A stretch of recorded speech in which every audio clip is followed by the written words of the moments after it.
I'd like to start directly without further ado. Mr. Rochol, we have just heard about power and powerlessness. We heard more about power, Ms. Buch, rather than powerlessness when it comes to finance stability. Now, what about fiscal policies? When you take a look at the ECB, the European Central Banks, and the measures it takes, you just at times are stunned observing what's happening there, right? Yes, that's a very clear yes.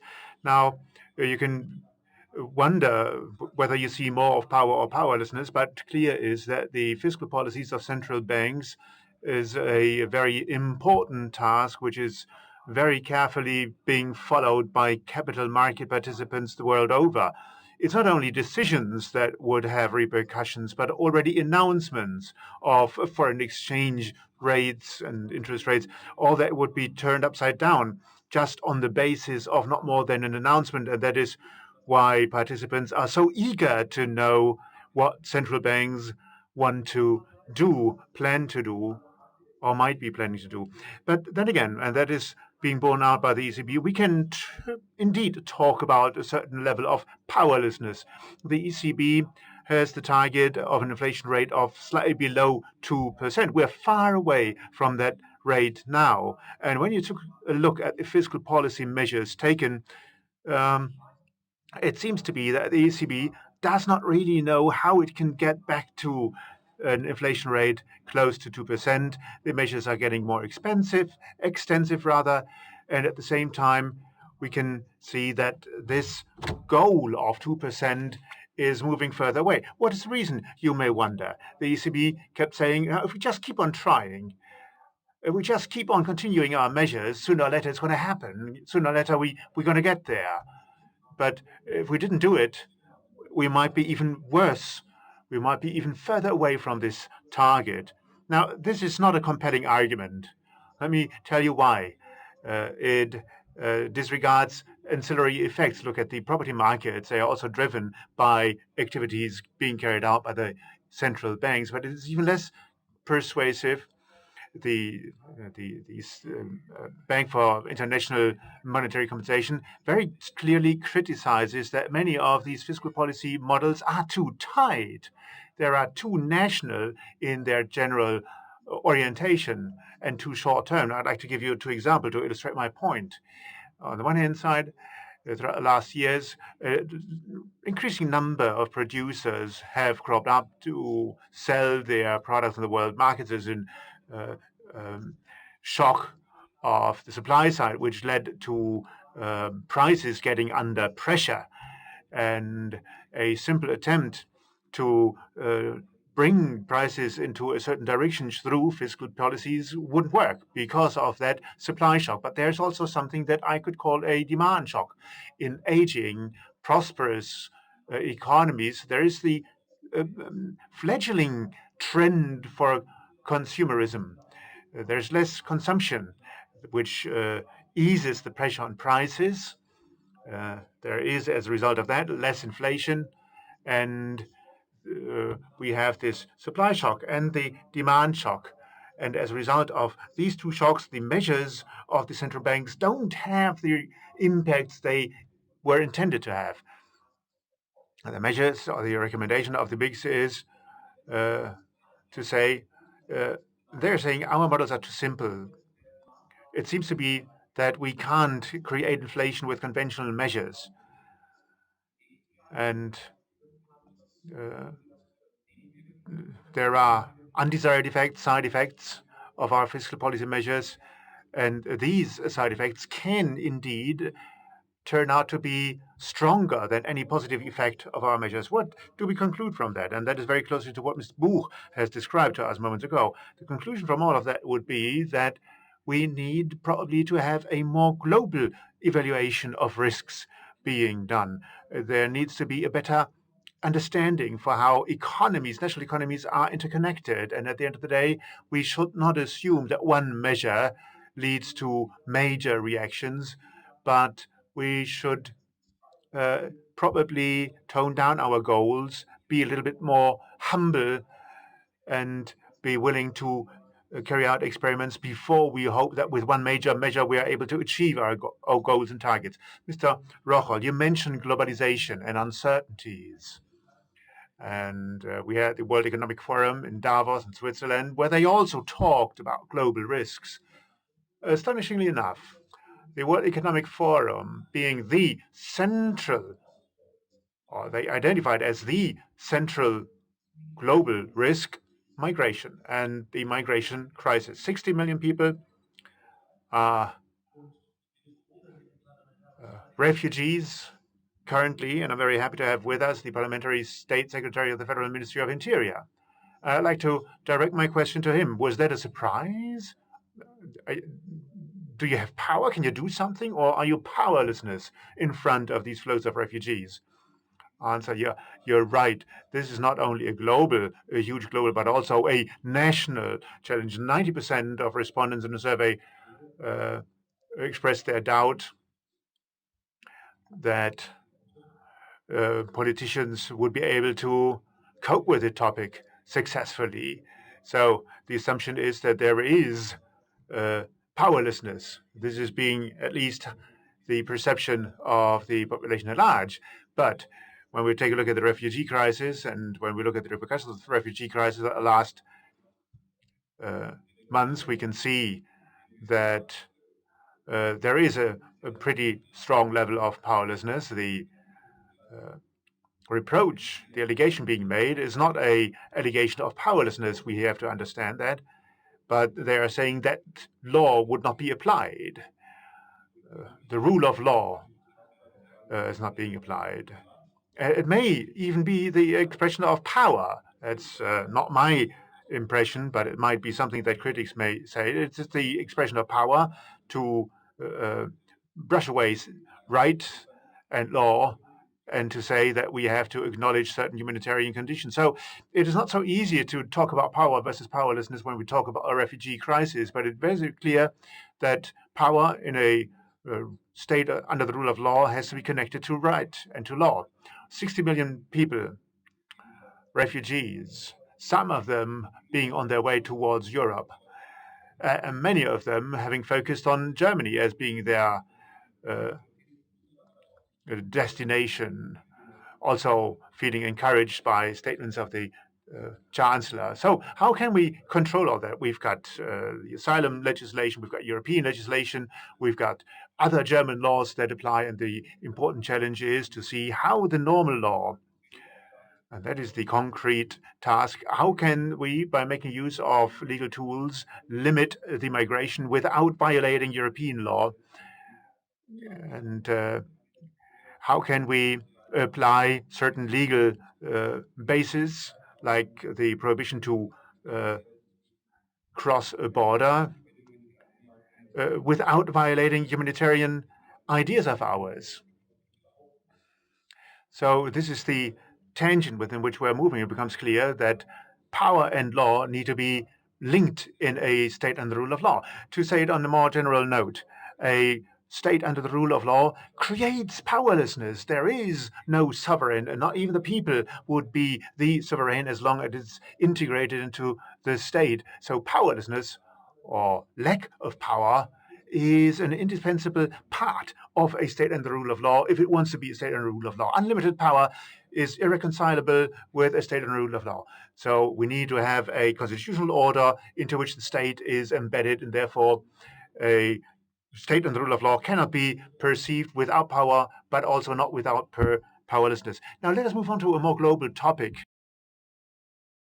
which has important role to play when it comes to the fiscal policies, the linkage between power and law. Now, you said that the instruments that you use need to be created by Parliament. What do you do if you don't get them? And then the question would be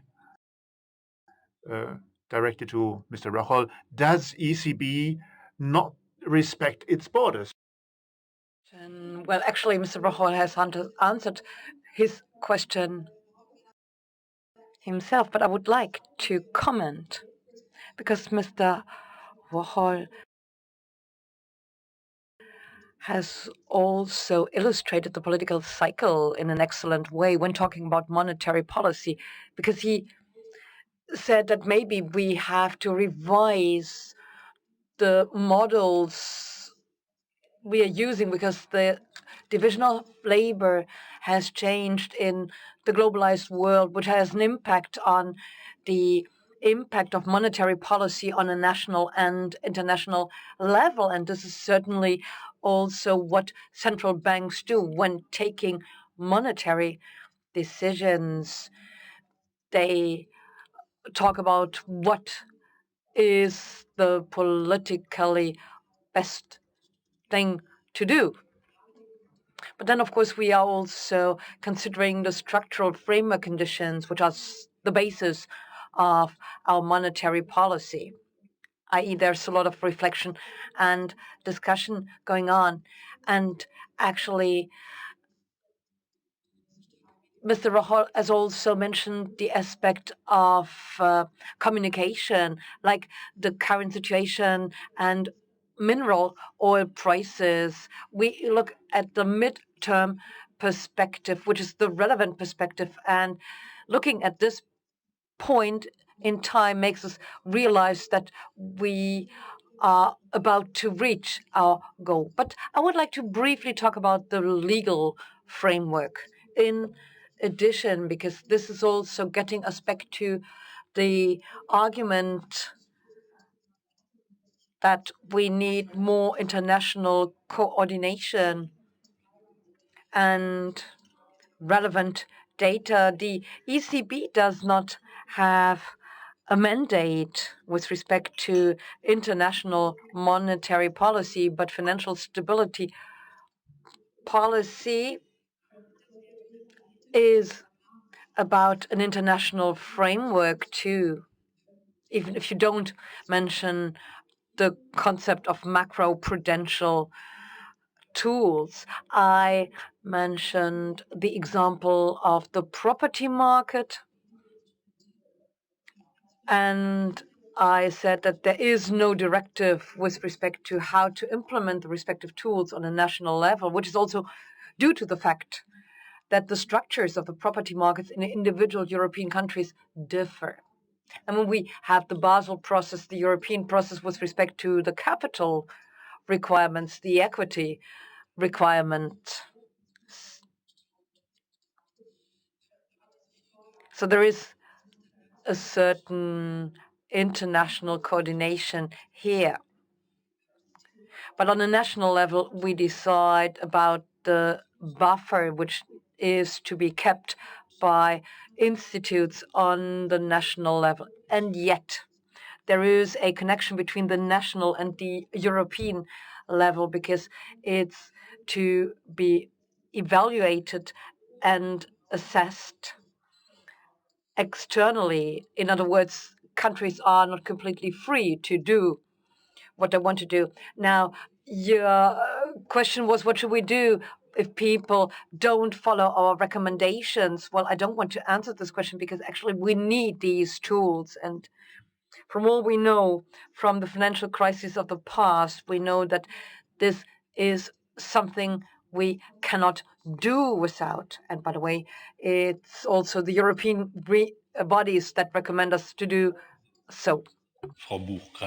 Ms. Buch said we need these instruments. I mean, Mr. Draghi says the same, right? But still, there is a case pending with the European Court of Justice.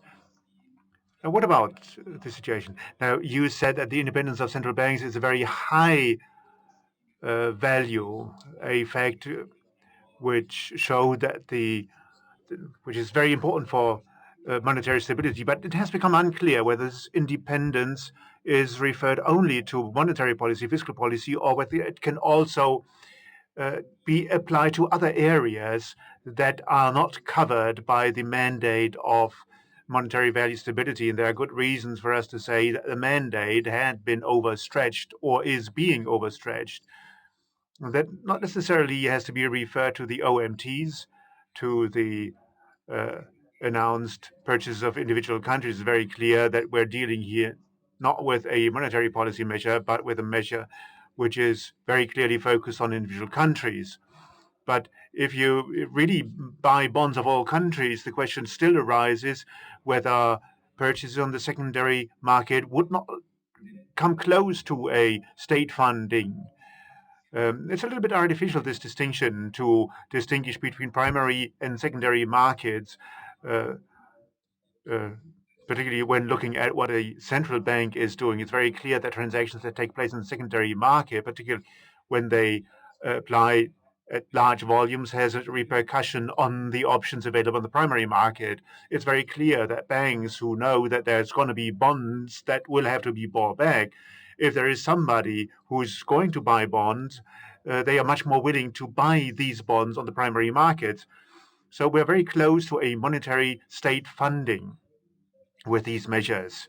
At the same time, it's an experimental territorium where the theory is lacking, which corroborates what we are doing, which means time and time again there are little puzzles or little pieces of theory, but they don't form a unity. So it's more like we carrying out experiments, and it's not yet clear how we can withdraw from those measures that have been initiated. Mr. Wall, thank you very much.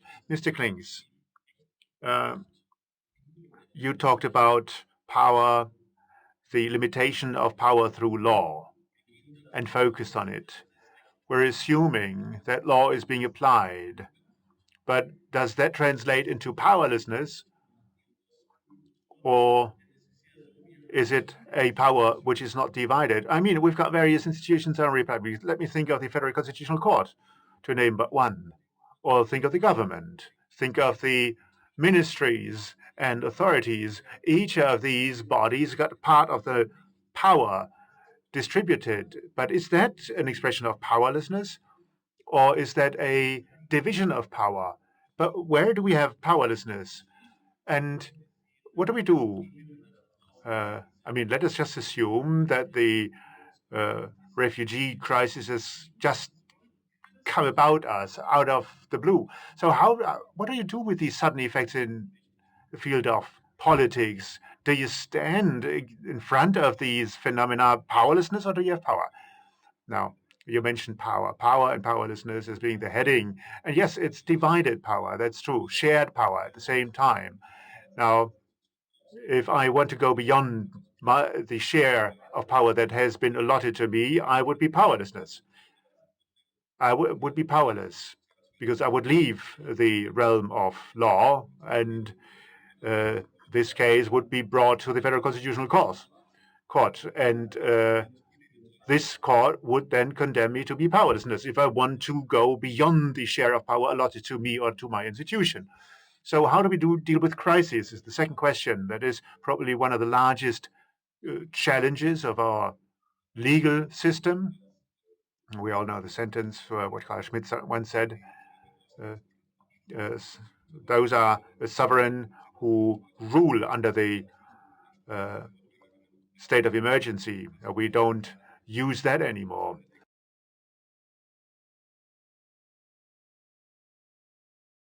Because if you think about that long and deep, you would be saying that there is no constitutional court, that there is no state under the rule of law, because then you have to decide who takes decisions. Now, in contrast to that, we tried in wave-like movements to cater for things that can be unpredicted.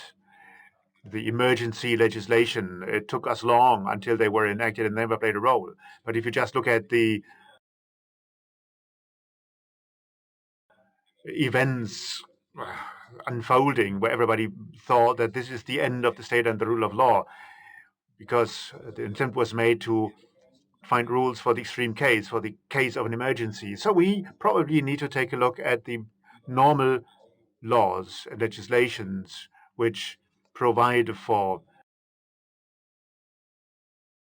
emergency rules. Let me take the refugee crisis. There are certain conditions under which a person is allowed to cross a border, but there are also exemptions in a legal system. It is good to have these exemptions and clauses embedded into your legal system so that you can react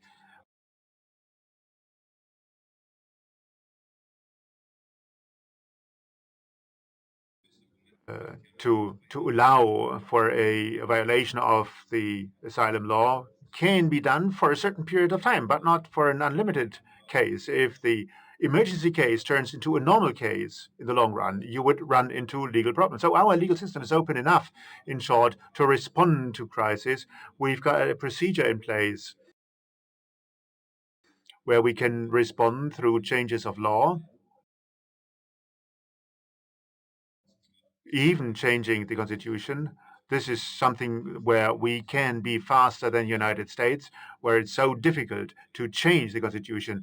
A two-thirds majority is a high requirement, but it's easier rather than having to have the consent of three-quarters of the federal states,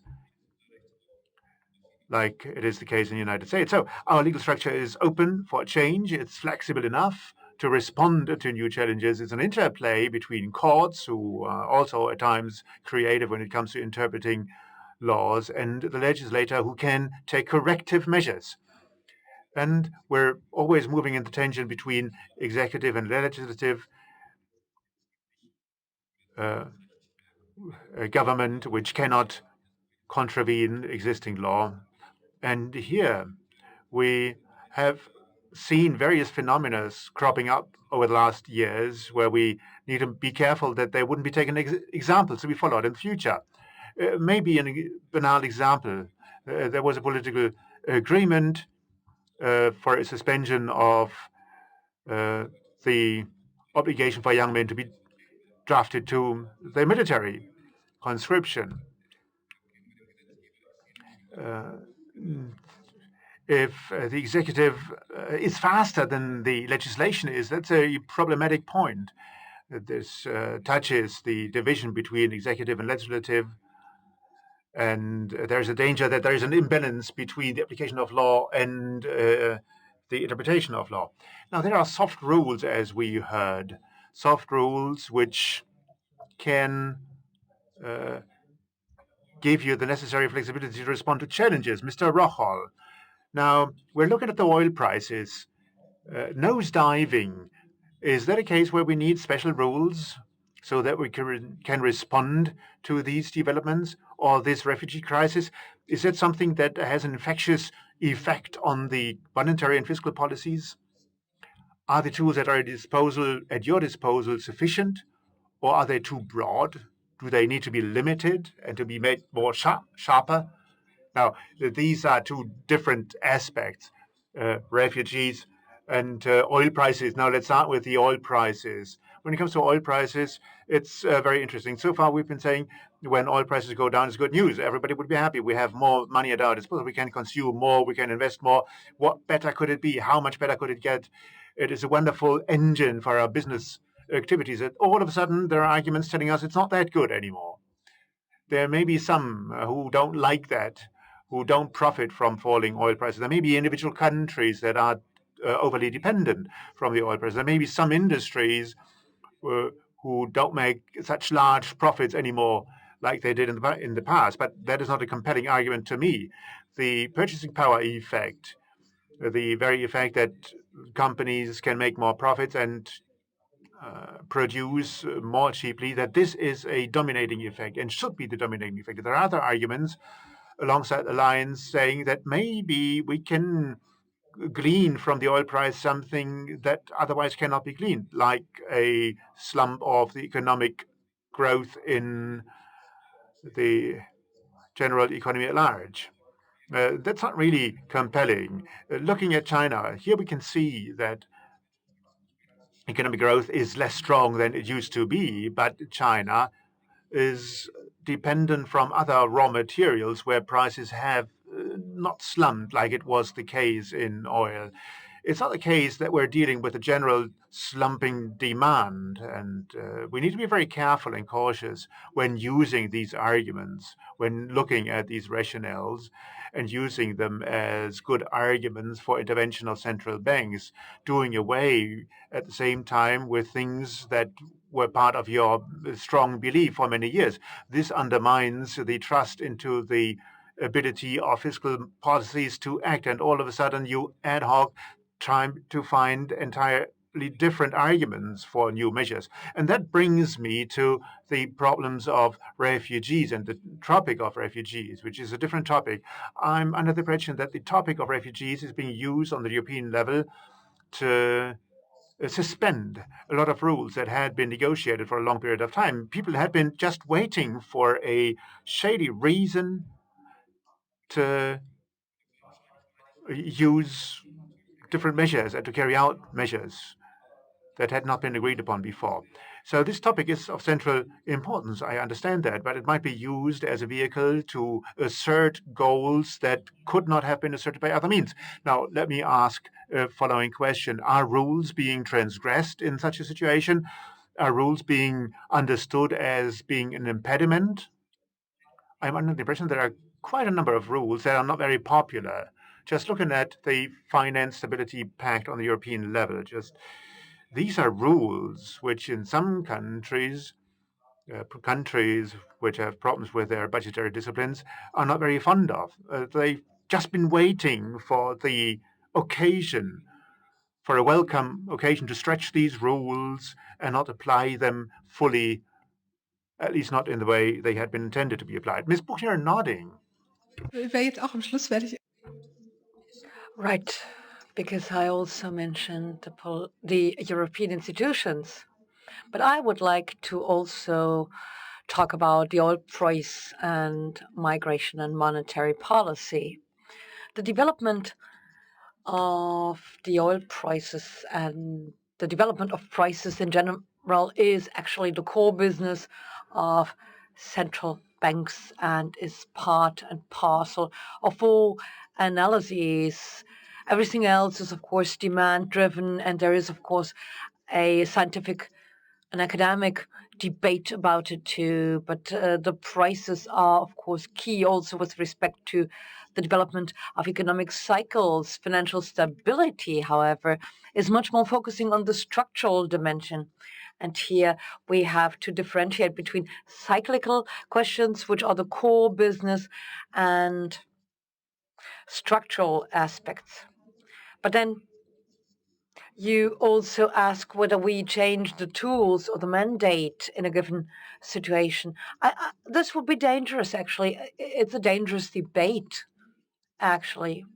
Central banks are independent, have a clear mandate, and can use certain tools. But this, of course, limits their scope of action because their mandate, their mission is very much focusing on the stability of prices. It's not about fiscal policy or similar fields. So we always have to have a very clear mandate. And of course, as far as the tools I've mentioned are concerned, of course, you may think about them differently, but there are clear limits to the tools, and that's a matter of fact. As far as European institutions and the European dimension are concerned, well, actually, I am concerned. I try to give a positive statement here, and I try to understand that we have tried hard to further develop the European framework after the crisis. We have the growth pact, in spite of the fact that not all countries comply with the rules we agreed on. It's a solid basis, but we have also identified a framework of tools to use in order to deal with a crisis. I mean, we were wrong to believe that there won't be a crisis ever. Anyway, now we do have the mechanisms in order to deal with crises. And then there is the banking union, which is also including competences with respect to banks, which has been given to the European level, away from the national level, so to speak. So we have started to build a building, so to speak, but we are still in the process of erecting it. State bonds however, are still an open field or a missing brick in the institutional building we have erected, and we are working on how to implement this particular module, this particular brick.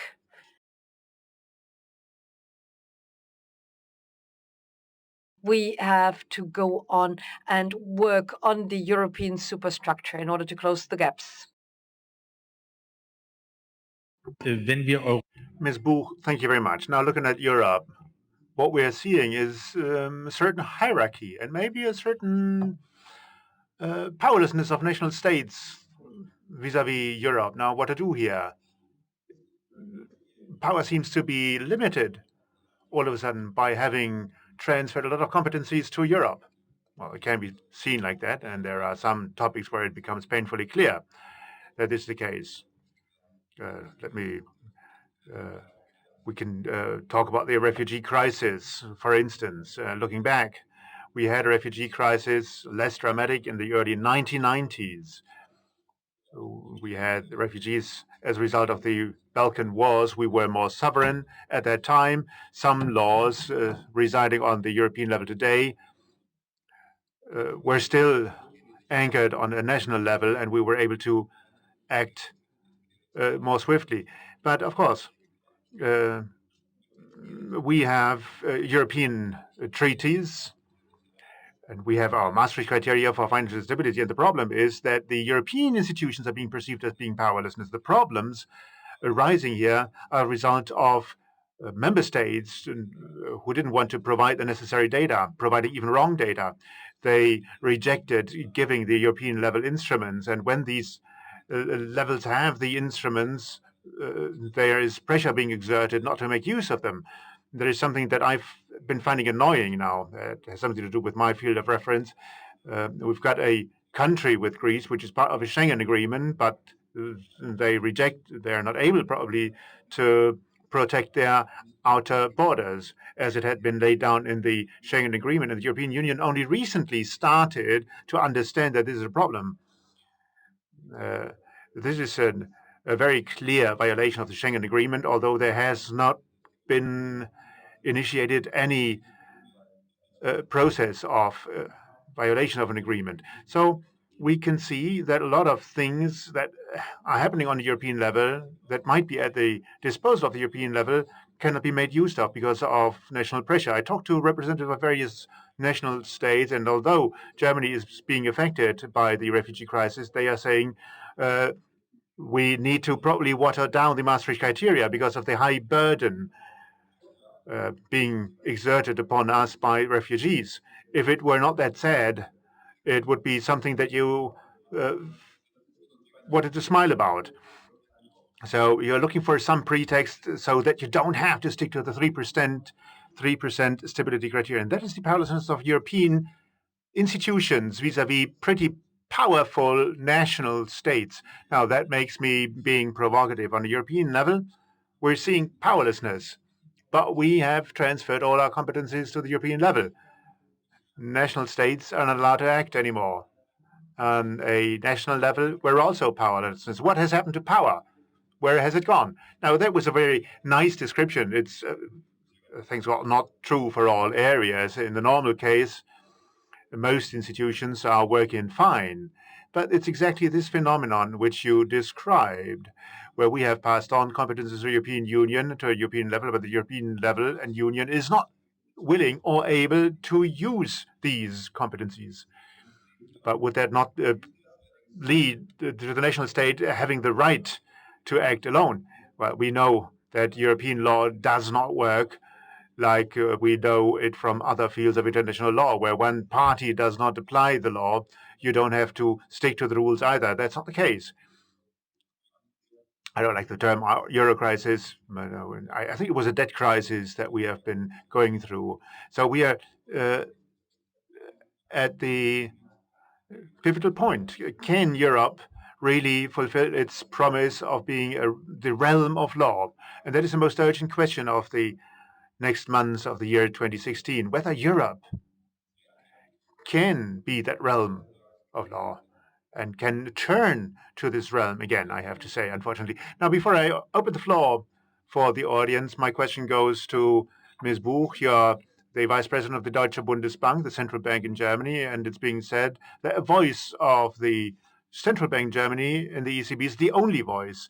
Do you feel powerlessness in front of the ECB? Ganz wichtiger Teil des No, because we are an important element of the ECB system or the system of European central banks.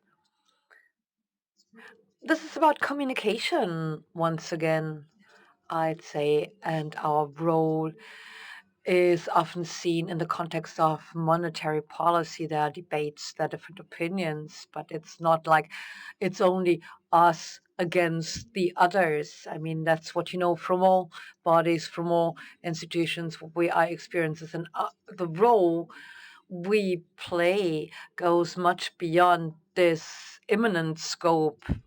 I mean, in general, we are dealing with a number of fields. Monetary policy, financial stability is a national matter, as I have said, and there are a number of aspects we need to consider. In particular, because we are independent central banks and the decisions to be taken are very close to politics. Banking supervision, well, here we have allotted authority to the European banks. I mean, as you know, in Germany, there is the BaFin and the Federal Bank who are in charge of banking supervision in the countries, but the operative field, i.e., the supervisors in the field, are still with the central bank, and there are joint supervisor teams on a European level. And this, as well as the statistical system, shows that we are an important brick in the European building, so to speak. And it's very important to bear in mind that we are not focusing on our core business, that's monetary policy, but on many other tasks too. So there's shared power shared between European banks.